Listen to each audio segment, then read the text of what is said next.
Hi guys, magluto ta og balalit karong adlaw. Mao ni ang tawag ani diri sa ibang bansa guys kay balalit.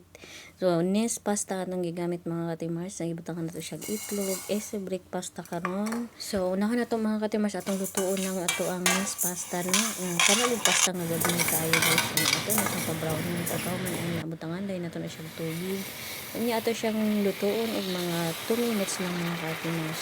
Pag naluto na siya mga katimars, magamit ta og strainer para ato ang kuhaon ng tubig ug ato ang lutuon pagbalik. Kung na siya mga katimars, pag naluto na siya, ato na siyang initan ng salaon. Gamit ta og strainer mga katimars. Unya ibalik na sad natin siya.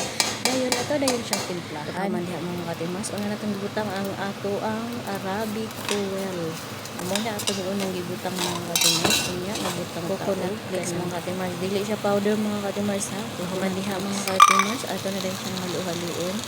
Tapos pagkahuman ay nabutangan na nato siya og kanang inana mga katimars. Butangan nato siya inana. Mo ni ang pinakalami nila diri sa pita.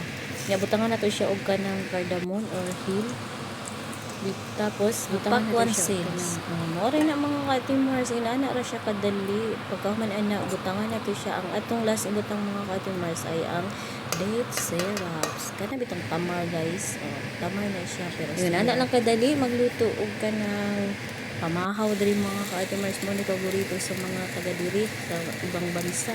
Pag human ana mga katimars, magluto ta og fried egg. So ato siyang gibutan, duha atong giluto mga katimars para dako-dako dito. Pagkaluto ani mga katimars, ato din ipababaw sa ato ang balalit unya. Ayan.